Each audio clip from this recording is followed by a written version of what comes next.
سيدنا ومولانا محمد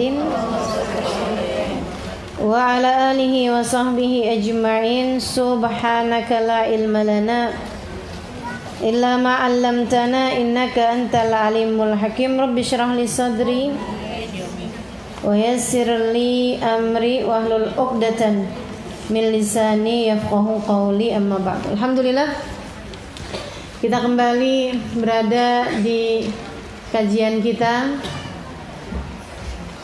di kitab Nasaih Ad-Diniyah. Dan seperti biasanya, sebelum kita mulai, kita akan baca bersama-sama niat belajar dengan harapan mudah-mudahan ilmu kita menjadi ilmu yang bermanfaat.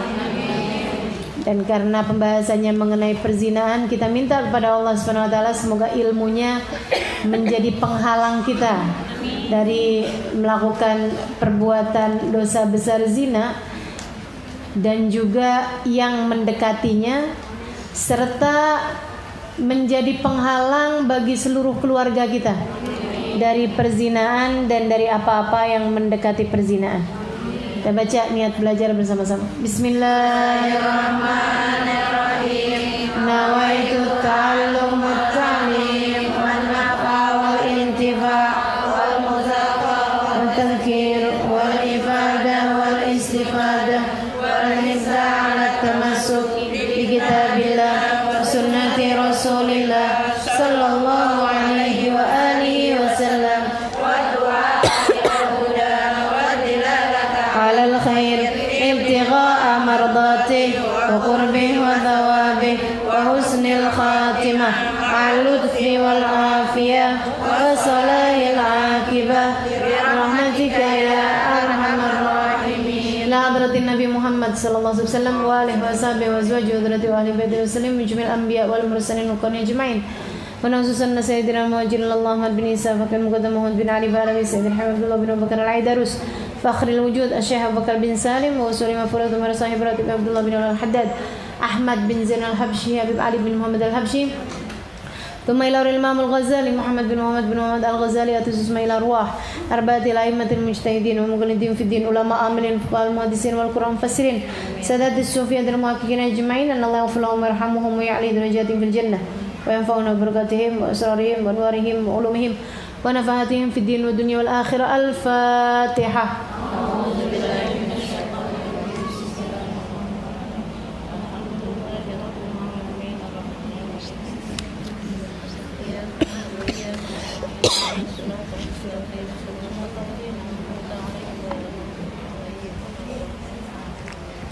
Bismillahirrahmanirrahim. Wa warada أنه يأتي على أهل الموقف ريح منتنة تؤذي كل بر وفاجر غاية الأذى فيقال لهم هذه رائحة فروج الزنا.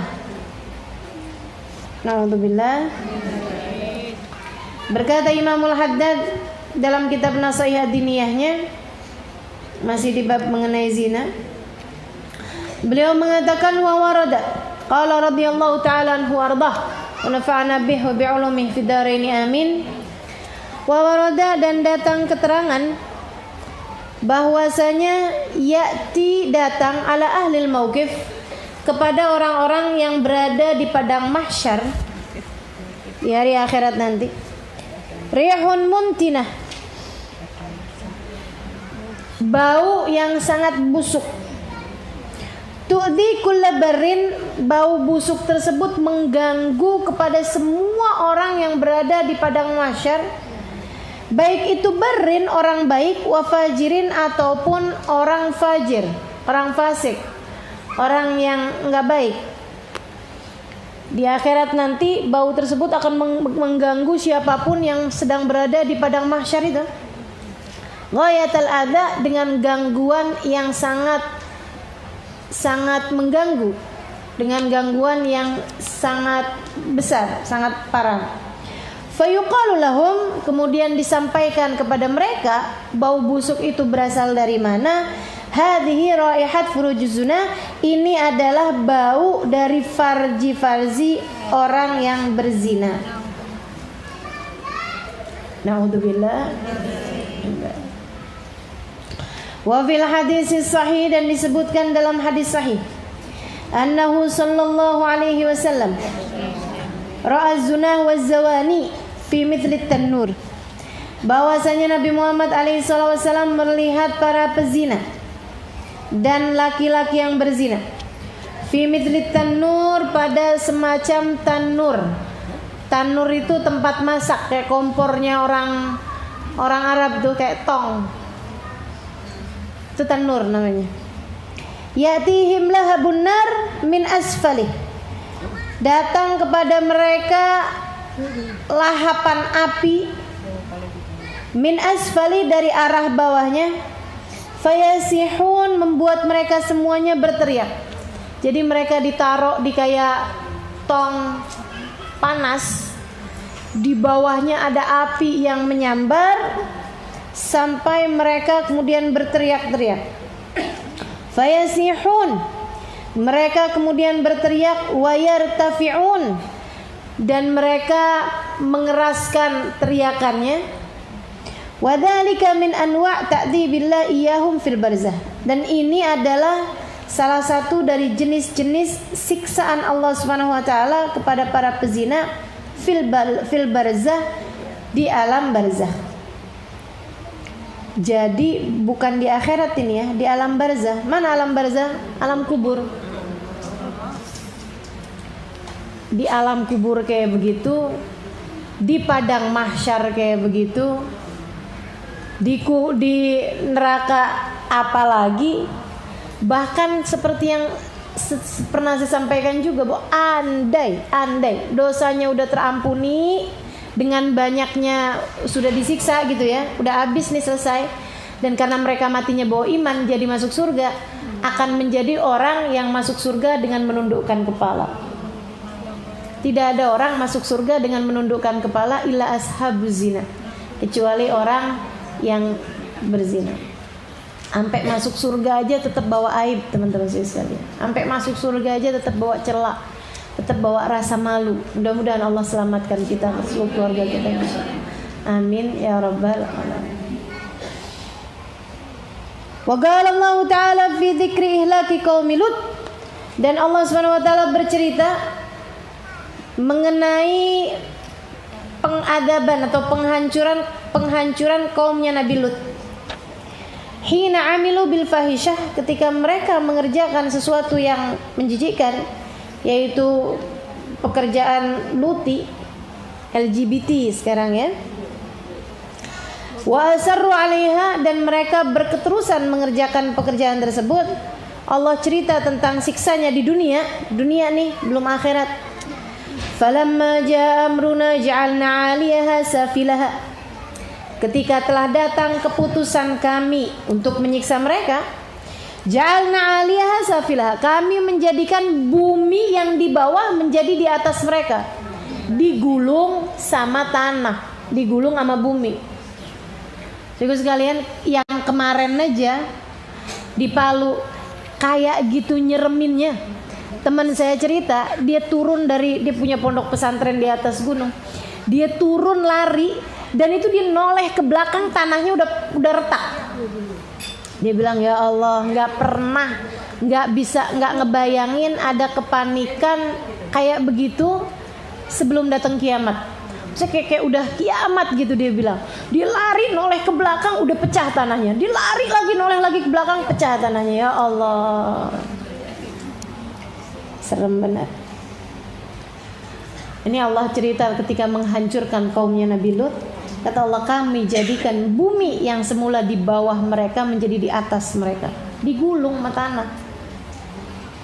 Wa amtarna 'alaiha hijaratan min sijilin mamdud, dan kami turunkan hujan api dari arah langit.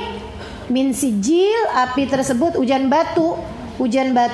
Min sijilin, dari neraka sijil, mandud, yang sudah dipanaskan. Musawwamatan 'inda rabbik wa ma hiya minadh dhalimin biba'id. Ini adalah merupakan siksaan dari Allah Subhanahu wa taala, dan yang demikian bukanlah hal yang jauh bagi orang-orang yang zalim. Ngeri ya. sesuatu hal yang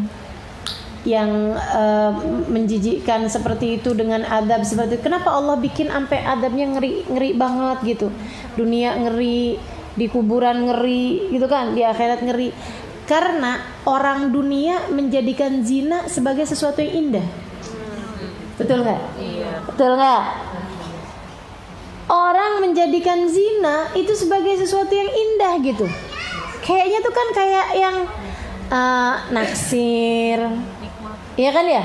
Kayak yang bermula dari pandangan mata, kemudian mulai tuh kebayang-bayang, mulai tuh akhirnya kemudian sering berhubungan, sering teleponan. Kayaknya hati hangat, kayaknya menyenangkan, kayaknya sesuatu hal yang indah gitu loh. Belum lagi kalau kita dengar lagu-lagu orang-orang zaman-zaman sekarang, kan begitu kan? Urus-urusannya kan urusan-urusan percintaan gitu. Zina dianggap sebagai sesuatu yang indah karena dimulai dari sesuatu yang dianggap sebagai sesuatu yang indah, yaitu adanya cinta. Ini yang mesti terus-terusan kita ingat-ingatkan sama anak-anak kita. Saya sih gak khawatir sama ibu-ibu yang ada di pengajian sini. Kelihatannya juga udah pada tua.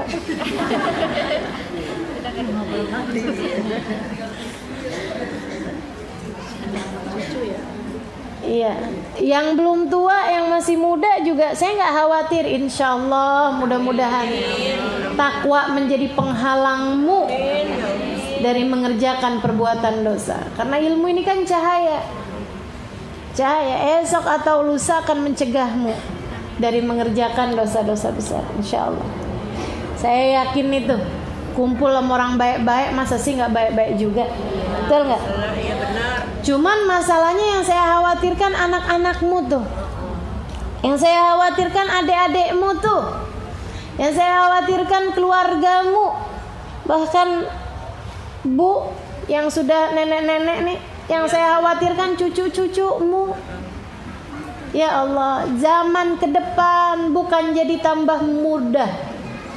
Zaman ke depan jagain orang bukan jadi tambah gampang, tambah semakin susah.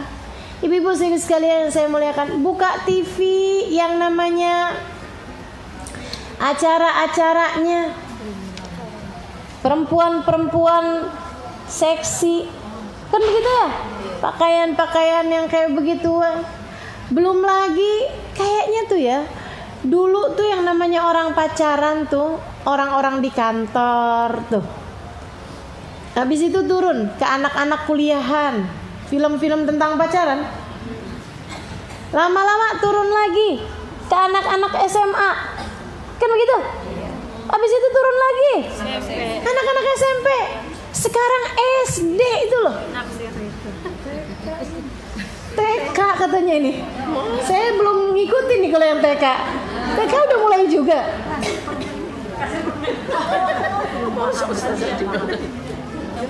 Ya Allah, ya Allah, serem benar. Pernah saya lihat di media sosial ada screenshot dari anak SD ke temennya. Ngomongnya kayak gini, jagain hati Abi ya sayang. Segala manggilnya Abi Umi gitu. Innalillahi wa inna ilaihi raji'un. Ngeri bener. Ya Allah, ya Allah. Mudah-mudahan selamatin. Mudah-mudahan diselamatin. Sampai selain doa tuh udah apa gitu ya, ikhtiar yang benar-benar bisa. Kita nggak bolehin keluar rumah, nggak mungkin. Kita mau nggak kasih handphone misalnya di saat dia umur SMP, SMA, malah kita khawatir nantinya akhirnya malah justru jadi kayak per-peran, diteken, begitu dilepas mental gitu. Oke, diapain nih? Dididik Seberapa mampu juga kita ngedidik di tengah arus yang bertentangan yang begitu kuatnya di luaran sana. Udah gimana disekolahin, sekolahnya malah ngajarin yang begitu, teman-teman saya sekalian. Ya Allah, sampai saya pernah dengar keluhan dari seorang guru di sekolah boarding school, Islamic boarding school. Dia kepala sekolahnya. Dia bilang, kita nih ustazah berusaha setengah mati biar bikin anak-anak itu jangan sampai pacaran. Udah benar-benar kita ajarin bahayanya ininya segala macam, sampai kita kasih hukuman. Ketahuan pacaran, hukumannya dikeluarin dari sekolah, nggak pakai basa-basi, nggak pakai ini deh, toleransi. Dia bilang, ada ibunya yang datang ke sekolah.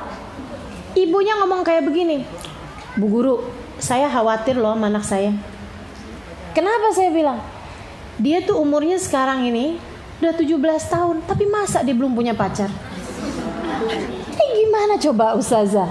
Kita setengah mati bikin anak-anaknya biar jangan pacaran, orang tuanya malah nyuruh gitu anak-anaknya. Masa sih nak kamu belum punya pacar nak? Ya ampun, kamu gak laku gitu nak. Mama aja udah pacaran lagi zaman umur berapa nak? Ya Allah. Dan Bu, zaman ibu kecil dulu kalau pacaran ngapain coba? Zaman sekarang ngeri. Zaman sekarang tuh orang pacaran check in hotel. Kalau udah kayak begitu ya ampun, mau percaya sama setan yang menjadi ketiganya? Kan gak berduaan orang laki-laki dengan perempuan, kecuali yang ketiganya adalah setan. Seram teman-teman sekalian. Saya ada baca satu cerita kisah nyata dari negeri yang lain sih ya, tapi bukan di negeri yang bebas kayak Amerika atau apa gitu, Muslim bahkan. Jadi ceritanya gini, ada sepasang suami istri tinggal di kota. Si suami ini punya adik, suaminya punya adik. Adiknya mau lanjut kuliah di kota. Mereka asalnya orang desa, gitu ya. Jadi ceritanya nih si adik nih kemudian mau kuliah di kota. Dia pikir daripada dia ngekos, daripada dia tinggal tempat lain gak jelas, mendingan tinggal sama abangnya dong. Laki-laki nih ya. Jadi si yang suami nih, si abang nih, yang juga adalah seorang suami, ditelepon sama orang tuanya, sama abah ibunya dia. Dibilangin, kesian tuh adik kamu tuh, dia mau kuliah, udah diterima di kota, udah tinggal sama kamu aja, daripada dia susah-susah nanti ini lagi itu lagi. Akhirnya dia bilang, ya udah deh mah, nggak apa-apa, silakan. Dia ngomong sama istrinya, gimana? Menurut istrinya, jangan dong bang, gitu kan namanya menghindar dari fitnah gini gitu. Udahlah saya ini kok, gitu kan, daripada biaya lagi nanti kalau nyari kos-kosan, belum tentu juga, kesian orang tua saya juga, kesian adik saya juga. Udah nggak apa-apa ya. Akhirnya nggak apa-apa, tinggallah mereka bersama-sama bertahun-tahun sampai udah S1 selesai, S2 pula di sana. Teman-teman saya sekalian, punya anak 2 nih, suami istri nih. Satu hari si suami ini kisah nyata nih ya, dia nih si suami nih satu hari diminta tolongin sama istrinya buat beliin susu anaknya gitu ya. Jadi dia jalan, udah malam-malam tuh dia jalan. Subhanallah, pas dia lagi nyebrang tabrakan sama orang, ketabrak mobil gitu kan. Dia kemudian pingsan, dibawa sama si yang nabrak ini. Yang nabrak ini ternyata adalah seorang dokter, gitu kan. Ditaruhkan lah dia di rumah sakit ini apa, habis itu sembuhin, pulang dia, udah nggak ada masalah. Beberapa hari kemudian dia ditelepon lagi sama orang yang nabrak itu. Dia bilang, saya harus ketemu sama bapak, gitu kan. Ketemuanlah mereka gitu kan. Pak, saya meminta maaf kemarin atas kejadian kemarin gini gitu segala macam gitu. Oh iya, cuman saya penasaran banget, maafkan saya kalau sepertinya terdengar lancang. Dia bilang, kenapa? Saya waktu itu ngelihat bapak itu bawa botol susu. Itu buat siapa? Buat anak saya, dia bilang. Anak bapak beneran? Iya, anak saya. Kenapa soalnya Pak? Dia bilang karena kemarin kan bapak sempat terluka ini kurangan darah kan harus transfusi itu. Bapak itu di darah bapak itu ada satu penyakit, dan penyakit itu dikasih tahu penyakitnya apa gitu kan, saya nggak terlalu ingat. Tapi penyakit itu tidak memungkinkan bapak untuk punya anak. Penyakit itu membuat bapak mandul. Bapak nggak mungkin, ada kelainan di genetik bapak, maksudnya di darah bapak itu, bapak nggak mungkin punya anak. Kaget setengah mati punya anak 2. Teman-teman sekalian, diperiksain DNA. Memang udah penasaran banget. Ternyata anak itu anak adiknya.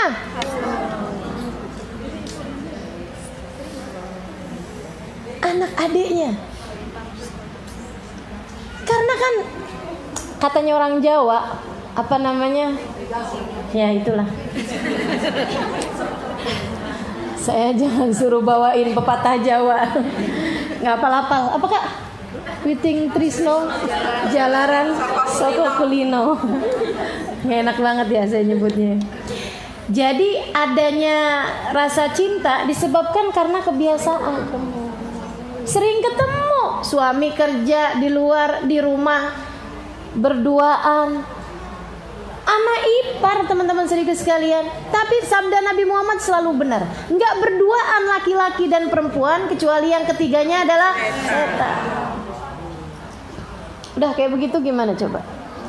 Makanya udah lebih baik apa-apaan, hati-hati, jagain. Sebab-sebab terjadinya fitnah, hindarin. Jangan percaya sama diri sendiri. Saya orang bertakwa, nggak bakalan kenapa-napa. Siapa bilang? Setan sangat profesional mengganggu hamba-hambanya. Satu hari saya ditelepon sama seorang perempuan. Dia bilang, Ustazah, saya takut Ustazah.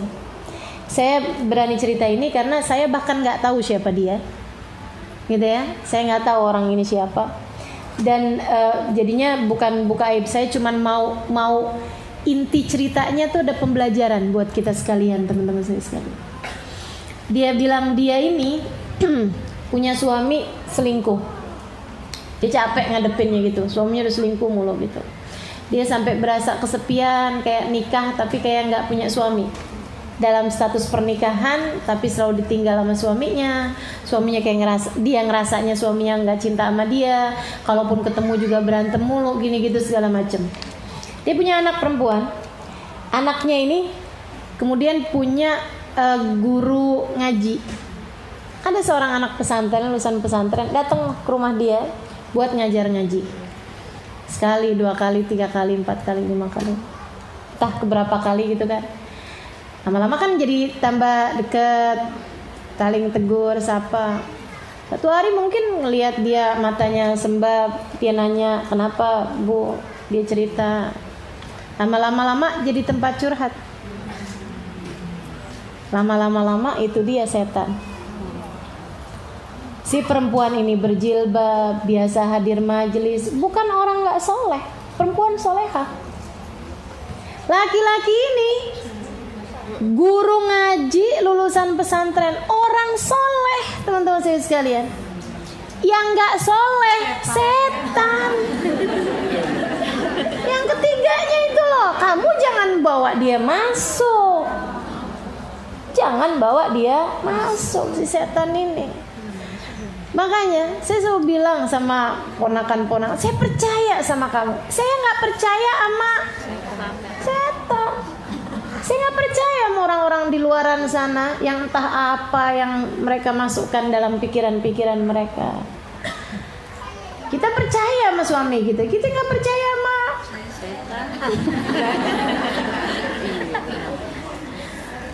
gitu kan. Dan teman-teman sekalian, saya percaya kepadamu. Kamu orang majelis, saya percaya. Tapi saya gak percaya sama setan kalau kamu biarkan dia menguasai kehidupanmu. Makanya kalau ada adik-adik nih yang belum pada nikah, terus punya pacar, gak ada baik-baiknya, gak ada bagus-bagusnya. Meskipun laki-laki itu soleh sekalipun, saya tahu kamu solehah, laki-laki itu soleh, yang gak soleh dah. Tuh. Setan gak ada yang soleh, setan. Setan ini punya pengalaman kerja ribuan tahun.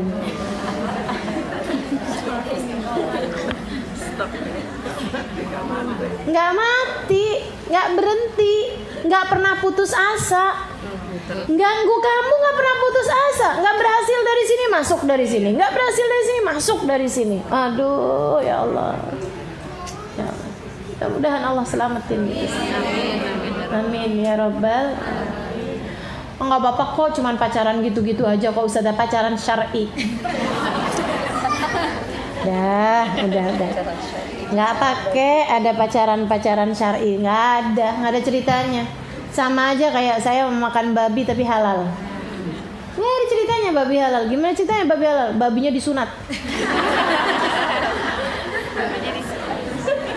Babinya matinya syahid. Nggak mau babinya apa juga ya. Namanya babi haram. Ini namanya pacaran teman-teman sekalian. Udah haram. Ustazah saya nggak pacaran, saya ta'aruf. Apa tuh ta'aruf?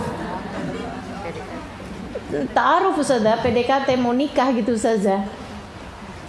Serius sekalian, dalam urusan pernikahan itu ya, dalam urusan pernikahan nggak diperlukan adanya jalan bareng, ketemuan, ngobrol-ngobrol sebagai awal dari pernikahan, nggak ada. Wah Ustazah kalau kayak gitu kayak beli kucing dalam karung. Enggak gitu juga ya. Boleh ngelihat. Apa yang boleh dilihat? Muka sama tangan doang. Muka biar tahu mukanya. Kan gitu ya? Karena kan kita mau ngadepin muka dia kan. Bukan sebulan 2 bulan. Bukan seminggu 2 minggu. Kita harapkan ngadepin muka dia seumur hidup. Nah kamu mesti lihat dulu, sanggup gak nih ngadepin mukanya seumur hidup nih orang ini. Gitu loh. Kemudian boleh lihat tangannya, karena tuh katanya tangan menunjukkan kulitnya dia, kulit sebadan. Segitu doang yang dibolehin, tanpa menyentuh, tanpa meraba, apalagi ya Allah. Gitu teman-teman sekalian. Serem bener, ngeri dah pokoknya, ngeri urusan perzinaan ini, ngeri. Ya, kadang-kadang ya itu tadi, orang baik-baik gitu. Setannya enggak baik. Setannya enggak baik. Mudah-mudahan Allah selamatkan semuanya. Amin ya Rabbal alamin.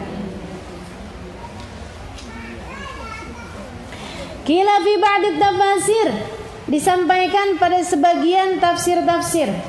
Wa ma hiya biba'idin minadh-dhalimin, hal yang demikian ini yaitu azab, adanya azab ini adalah bukan perkara yang jauh minadh-dhalimin, dari orang-orang yang zalim, alladzina ya'maluna bi'amalihim, yang dia melakukan pekerjaan yang sama dengan yang dikerjakan sama kaum Lut, baik perzinaan dengan lawan jenis ataupun perzinaan dengan sesama jenis.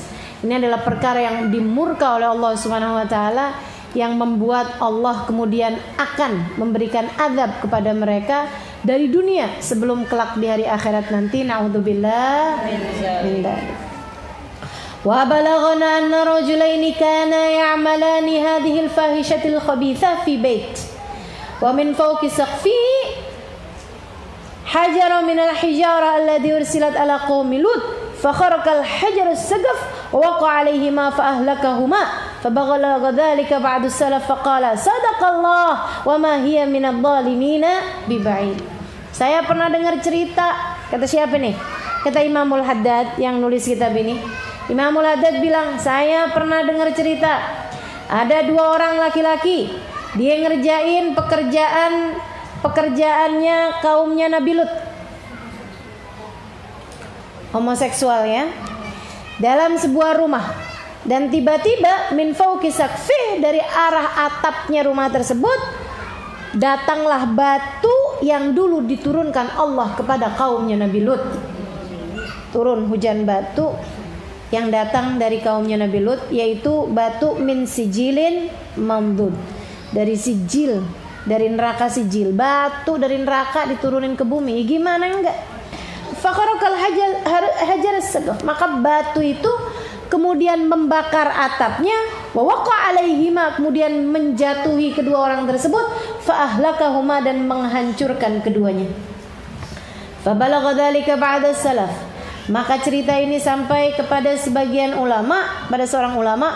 Beliau kemudian, ulama itu mengatakan, sadaqallah, benar apa yang disampaikan oleh Allah Subhanahu wa taala, wa ma hiya minadh-dhalimina biba'id, bahwa adab yang seperti ini tidaklah jauh bagi orang-orang yang melakukan dosa-dosa seperti mereka juga, bagi orang-orang yang zalim yang melakukan dosa yang sama dengan mereka. Wa qala alaihi salatu wassalam, dan bersabda pula baginda kita Nabi besar Muhammad, akhwaf ma akhafu ala ummati amala qaumi Lut, yang paling aku takutkan dari umatku yaitu perbuatan kaumnya Nabi Lut. Wa qala sallallahu alaihi wasallam, dan sekarang tuh yang kayak beginian ditampilkan secara terang-terangan di televisi-televisi, di mana-mana. Sampai teman-teman sekalian, saya pernah pergi ke Thailand beberapa waktu yang lalu, mau ngajar. Saya jalan ke sana, ada undangan di daerah Patani, ya, sama daerah-daerah sekitar situlah. Saya ngisi kajian di sana. Terakhir saya ngisi kajian di Bangkok, di kedutaan Indonesia, ya, kedubesnya ya di sana. Itu teman-teman saya sekalian, saya jalan-jalan juga akhirnya kan, mau beli-beli gitu kan. Itu saya nggak bisa bedain yang mana perempuan beneran, yang mana yang bukan. Sampai teman saya bilang, Ustazah nggak bisa bedain. Gini nih Ustazah, kalau Ustazah ngelihat perempuan cantiknya banget, berarti dia laki-laki. Pokoknya Ustazah lihat nih ya, perempuan tapi kulitnya mulus banget, mulusnya banget, itu berarti dia laki-laki. Dan itu teman-teman saya sekalian, mereka itu nggak main-main loh operasinya, sampai operasi ngikir kulit kepala, ngikir tulang tengkorak. Karena laki-laki sama perempuan kan beda nih kepalanya nih. Kalau perempuan kan lebih kotak ya, lebih lonjong. Kalau laki-laki kan lebih kotak kepalanya. Ini kayaknya nanti pulang-pulang ingatin kepala, periksa kepalanya suaminya, periksa. Nah, beda kepala. Saya juga baru gitu loh, baru tahu juga. Jadi mereka itu operasi sampai ke tengkorak kepalanya dikikir. Tengkorak kepalanya tuh diinin gitu, yang bagian kayak agak kotak gitu dikikir. Jadi bentuknya jadi lebih lonjong gitu kepala. Dan nggak main-main itu dioperasi. Itunya dioperasi. Semuanya gitu. Jadi sungguh-sungguh beneran. Yang kurang cuman bikin rahim doang. Semuanya dia bikin, termasuk mohon maaf payudara, termasuk kulit. Itu mulus-mulusnya, kita nggak ada apa-apanya. Kalah cantik dari mereka. Jadilah saya tuh ngeliatin tuh saja, no dia laki-laki dong saja. Kok bisa sih sampai saya samperin? Cakep banget teman-teman sekalian, cakepnya tuh banget. Hidungnya mancung, bibirnya merah, kulitnya gitu, rambutnya bergerai. Pokoknya dah, ya Allah, untung saya nggak tinggal di negara yang kayak begitu. Kalau enggak, saya mungkin salaman sama mereka dan saya nggak tahu kalau itu batalin wudu. Saya kirain cewek. Ya Allah, teman-teman sekalian. Dan itu udah mulai merambah nih. Dari sana masuk ke Malaysia gitu kan, masuk ke Indonesia. Ini udah mulai banyak sekarang. Dulu mah kita nggak tahu gitu. Amalan kaum Nabi Lut ini teman-teman sekalian. Ya Allah, mudah-mudahan diselamatin. Anak-anak kita mudah-mudahan diselamatin. Amin amin ya rabbal alamin. Katanya gitu kan, mau cari cewek 30-an, mau cari laki-laki yang ganteng. Ya kebanyakan mereka udah pada kawin. Atau yang gantengnya nggak mau main cantik, maunya main ganteng juga.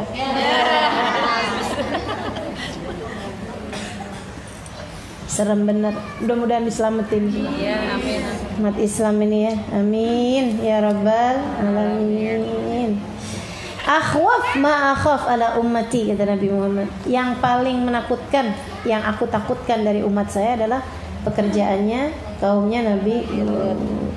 Gak ada yang bisa kita lakukan kecuali doa. Kalau ada tahu orang kayak begitu, jangan dinyinyirin, jangan kita main-mainin, gitu kan? Kita panggil, ayo nyanyi di apa namanya? Ditanggap ya, jangan dibully gitu. Kita panggil di lampu merah itu, suruh nyanyi, jangan teman-teman Islam, jangan. Serem. Kita punya anak, ya enggak? Kita punya cucu. Takutnya kalau kita tair, kita nyinyirin, kita rendahkan, jangan sampai ada di antara keluarga kita nanti akhirnya yang terkena penyakit-penyakit seperti itu. Teman saya pernah cerita, Ustazah tahu nggak kenapa tahun-tahunan ke depan itu dia nyampein nama saya, Ustazah Najibah itu yang waktu itu datang. Nah ini beliau ini yang cerita mas.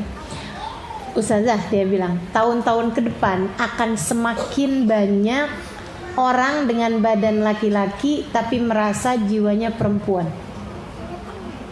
Nanti nih, semakin tahun ke depan semakin akan banyak.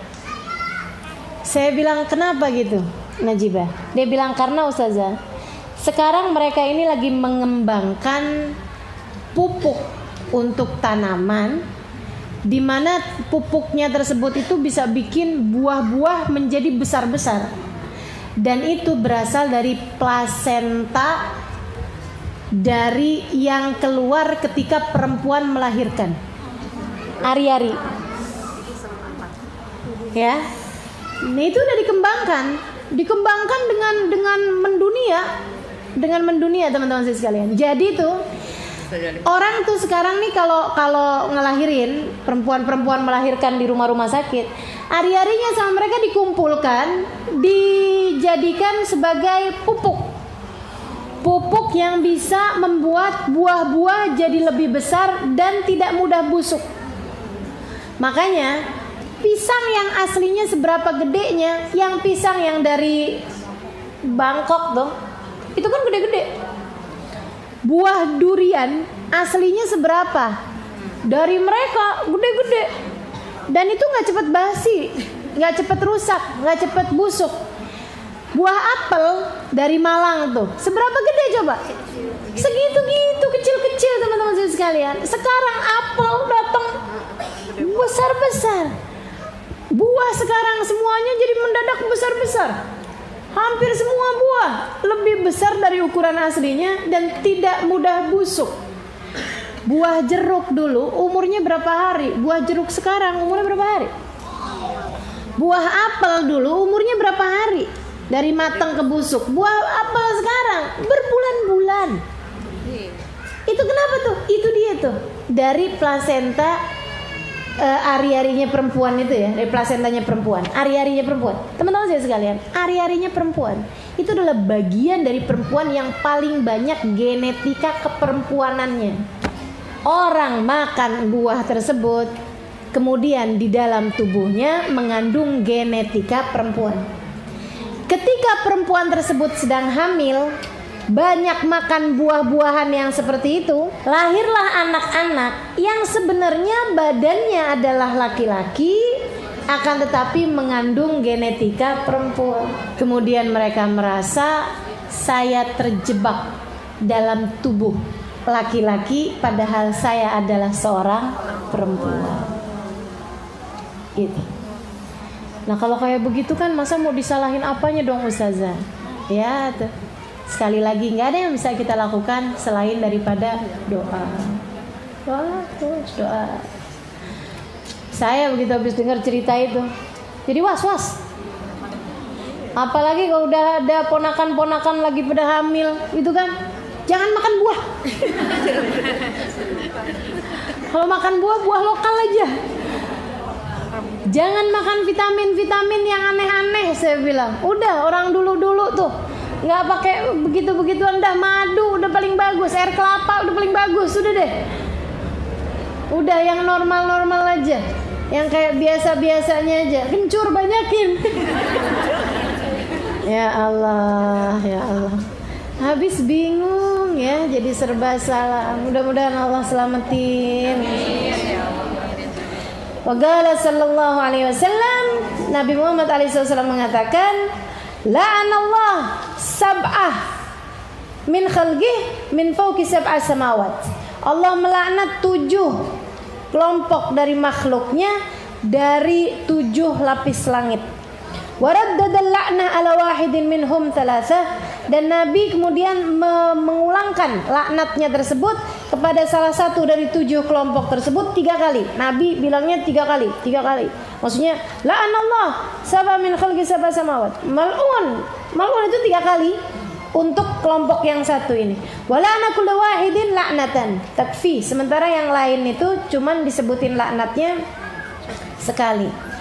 Apa katanya Nabi? Mal'un man amila qaumi Lut. Mal'un man amila qaumi Lut. Mal'un man amila amala qaumi Lut.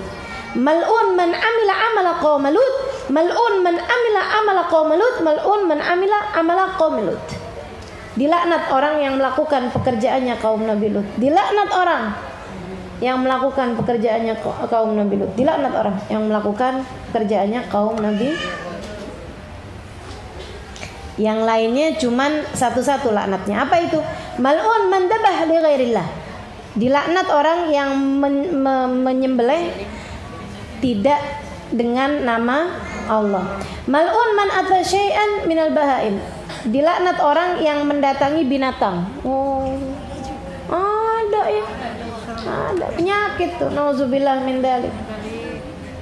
Mal'un man aqwa walidih. Dilaknat orang yang durhaka kepada orang tuanya. Mal'un man jama' bainal mar'a wa ukhtaha. Dilaknat orang yang mengumpulkan antara saudara dengan antara seorang perempuan dengan saudaranya. Maksudnya dia menikahi kakak sama adik gitu kan, atau dia dia menikahi kakak tapi naksir sama adik. Yang begitu gitu tuh. Mal'un man ghayyara hududal ardi. Dilaknat orang yang merubah-rubah aturan-aturan di bumi. Mal'un man idda'a ila ghairi mawali.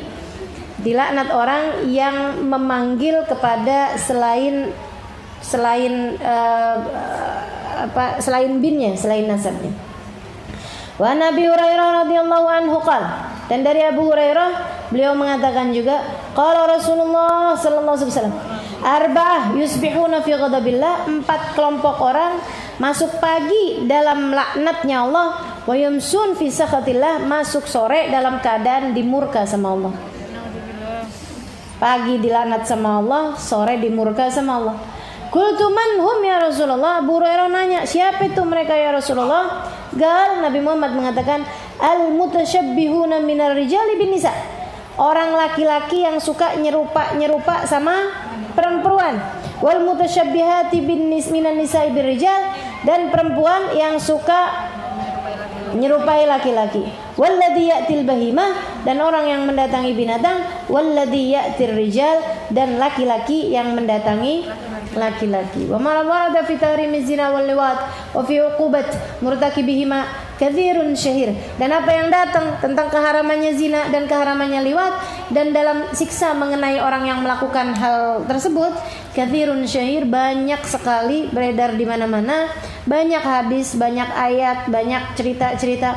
Wa hasbuka bihima qubhan wa tahriman wa nakalan ma rataballahu alima fid dunya qabla al-akhirah min al-haddi wal uqubah. Dan cukup bagi kamu sebagai menunjukkan bahwa perbuatan ini adalah dosa besar dan keharaman yang sangat-sangat kuat, apa yang sudah Allah Subhanahu wa taala tetapkan dari aturan di dunia sebelum akhirat, minal haddi wal uqubah, dari adanya had dari adanya hukuman rajam kalau dia sudah menikah, dan cambuk 100 kali cambukan kalau dia belum pernah menikah. Gitu ya. Wa bayana dzalik wallahu a'lam bissawab.